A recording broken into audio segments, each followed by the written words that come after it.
Besoin de toi, nous avons besoin de ta présence, nous avons besoin de ta grâce, nous avons besoin de ta faveur. Éternel Dieu, maintenant encore, révèle-toi, Seigneur. Révèle-toi, révèle-toi, révèle-toi, Seigneur. Révèle-toi, révèle-toi, Seigneur.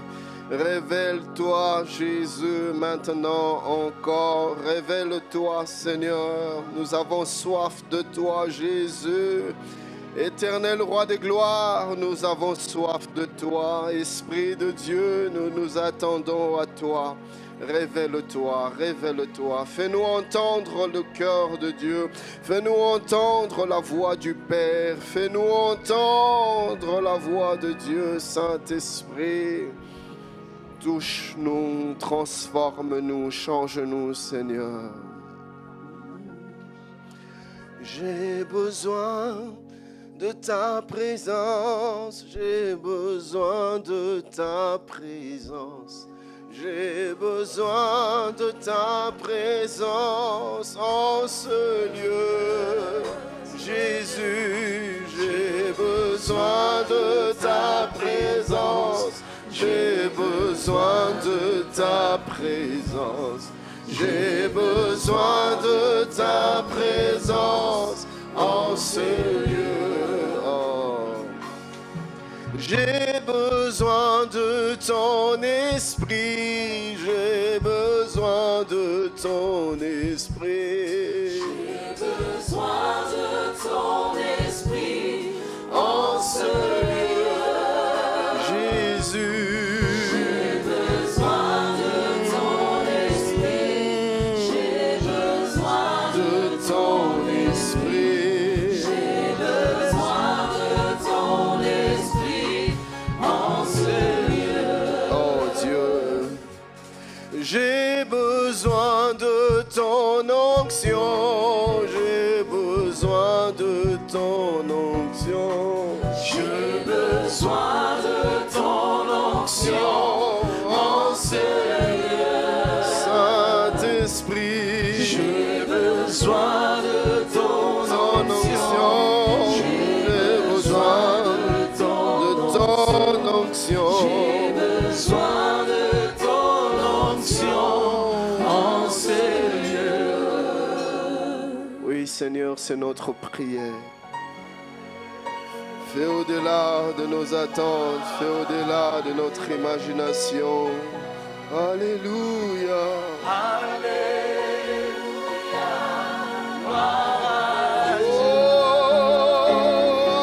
Alléluia.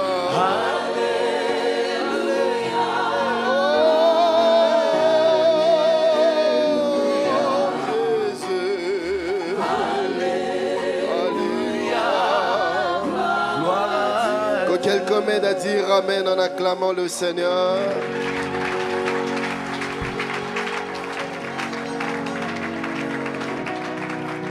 Shalom, shalom, nous pouvons nous asseoir. Je bénis le Seigneur, lui qui a rendu ce moment possible, lui qui nous a conduits, qui nous a accordé la grâce et la faveur de nous retrouver encore en ce jour dans sa présence, que son saint nom soit glorifié. Amen.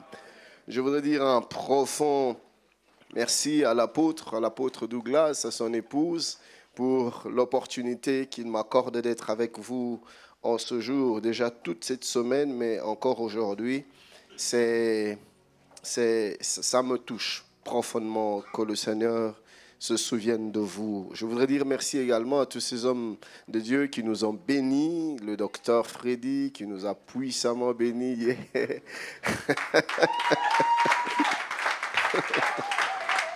Yeah.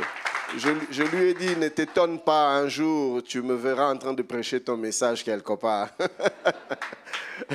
Je voudrais dire merci également à l'évangéliste Sonny pour ce matin, la connaissance de Dieu, une clé capitale. Amen. Ce matin, j'ai à cœur de vous parler de ce thème, la nuit de l'enfantement. La nuit de l'enfantement.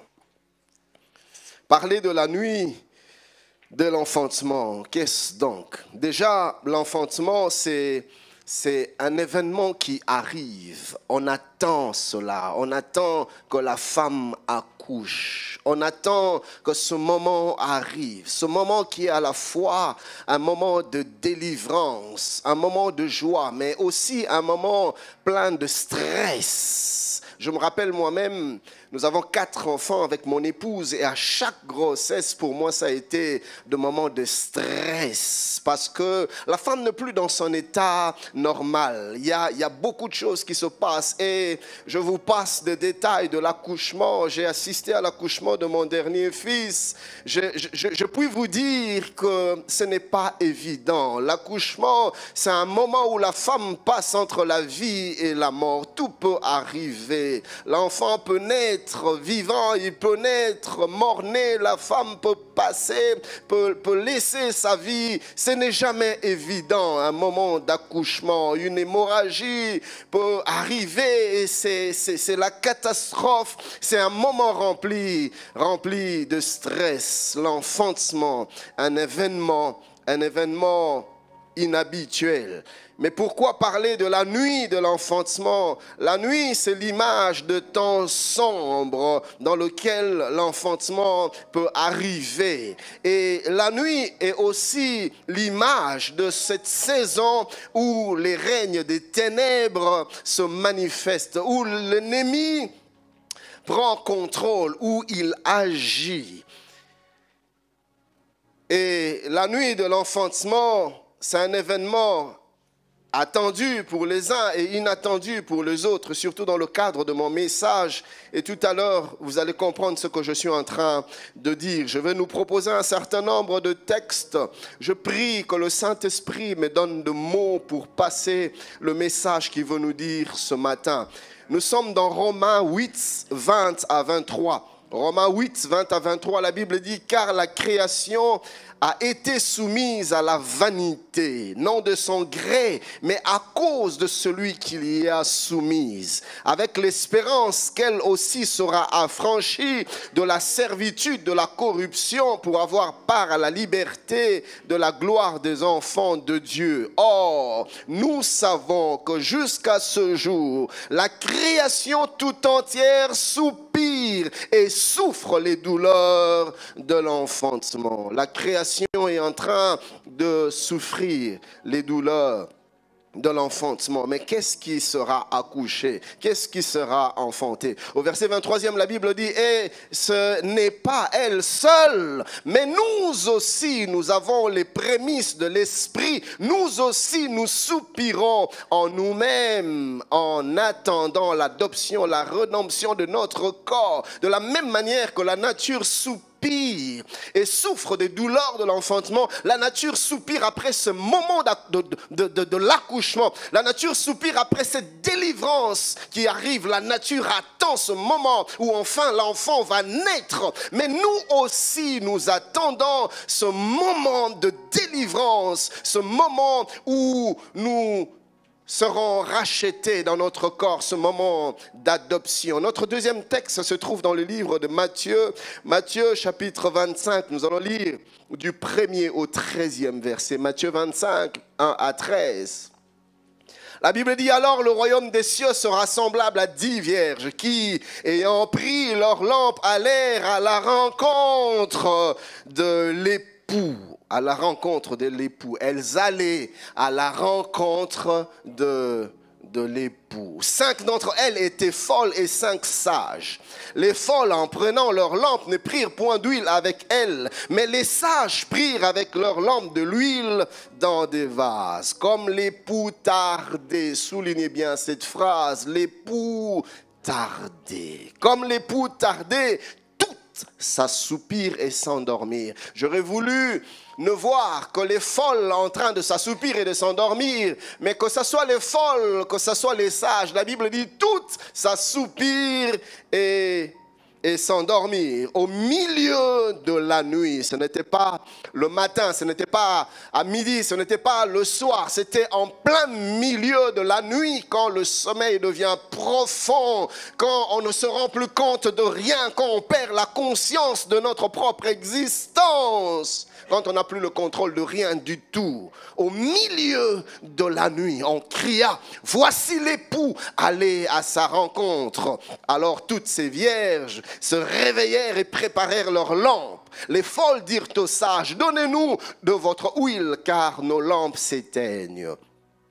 Les sages répondirent, non, il n'y en aurait pas assez pour nous et pour vous. Allez plutôt chez ceux qui en vendent et achetez-en pour vous. Pendant qu'elles allaient en acheter, l'époux arriva.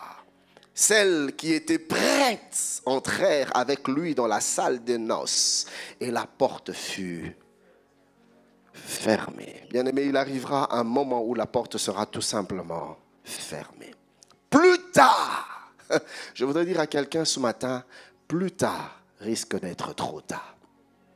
Plus tard, les autres vierges vinrent et dirent, Seigneur, Seigneur, ouvre-nous. Mais il répondit, je vous le dis en vérité, je ne vous connais pas. Veillez donc, puisque vous ne savez ni le jour, ni l'heure.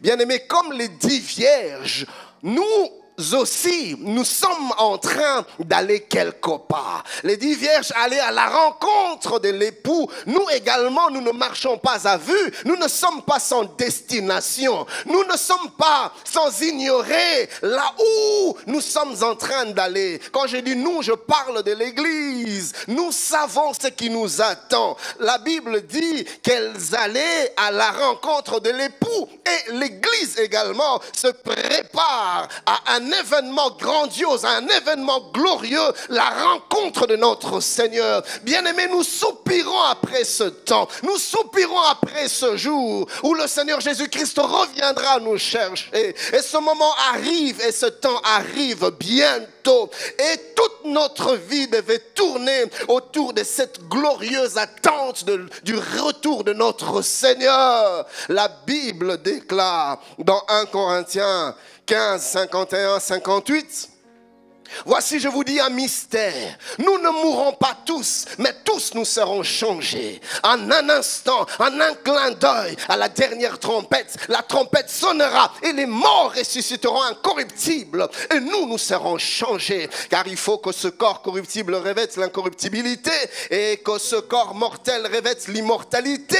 Lorsque ce corps corruptible aura revêtu l'incorruptibilité et que ce corps mortel aura revêtu l'immortalité, alors s'accomplira la parole qui est écrite, la mort a été engloutie dans la victoire. Ô mort, où est ta victoire? Ô mort, où est ton aiguillon? L'aiguillon de la mort, c'est le péché. La puissance du péché, c'est la loi. Mais grâce soit rendue à Dieu qui nous donne la victoire par notre Seigneur Jésus-Christ.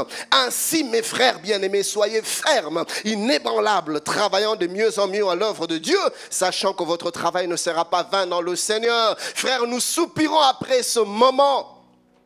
La Bible dit que ce jour-là, la trompette va sonner à la voix d'un archange, au son de la trompette. Le Seigneur Jésus-Christ lui-même descendra. Mais ce n'est pas tout le monde qui le verra. Seuls ceux qui sont en alliance avec lui le verront ce jour-là. Bien-aimé, ça sera un jour inattendu pour les uns, attendu pour les autres. Tel un enfantement qui surprend la femme enceinte. Tel le travail, tel le douleur de l'enfantement surprennent une femme enceinte. Ce jour-là, certains seront surpris, d'autres ne le seront pas, car ils auront été prévenus. Et je suis venu nous annoncer ce soir que nous sommes en train de vivre la nuit de l'enfantement. Il y a quelque chose qui est en train qui est sur le point d'arriver, un événement qui est sur le point d'arriver, le retour de notre Seigneur.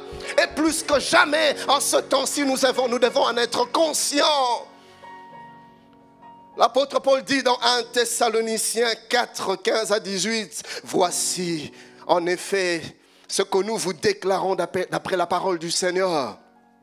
Nous les vivants, restés pour l'avènement du Seigneur, nous ne dévancerons pas ceux qui sont morts, car le Seigneur lui-même a un signal donné à la voix d'un archange et au son de la trompette de Dieu descendra du ciel et les morts en Christ ressusciteront premièrement. Ensuite, nous les vivants qui serons restés, nous serons tous ensemble enlevés avec eux sur des nuées à la rencontre du Seigneur dans les airs et ainsi nous serons toujours avec le Seigneur. Consolez-vous donc les uns les autres par ces paroles.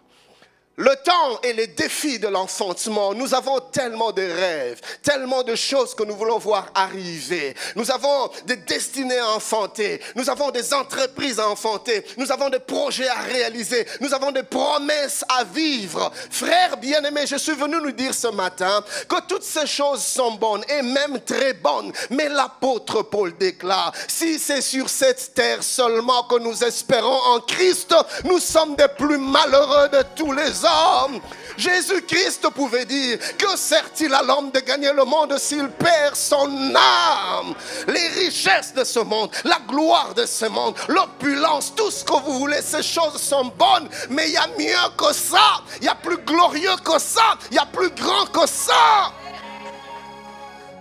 Voyez-vous, chers bien-aimés, aujourd'hui nous sommes tellement distraits par ce que nous voyons que nous n'arrivons pas à percevoir ce que nos yeux ne peuvent voir.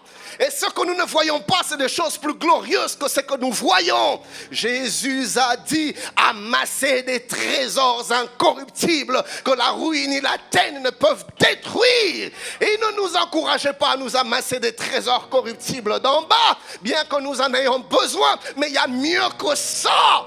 Que des hommes et des femmes qui perdent leur communion avec le Seigneur, qui hypothèquent leur alliance avec Dieu pour des trésors périssables d'en bas. Il y a des gens qui se sont vendus eux-mêmes. Ils ont vendu leur foi, ils ont vendu leur communion avec Dieu, ils ont vendu leur alliance avec Dieu comme Ésaü, qui, pour quelques lentilles, a vendu son droit d'aînesse. Il a vendu sa vocation. Il a vendu son appel. Il a vendu l'accomplissement des promesses de Dieu pour le temps présent.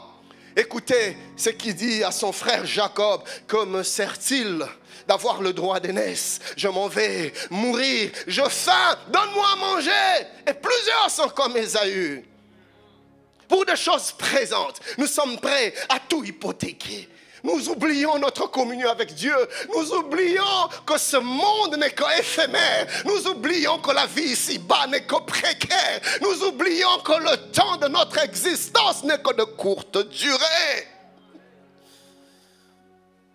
Jésus revient. Et bientôt nous allons entendre le son de la trompette.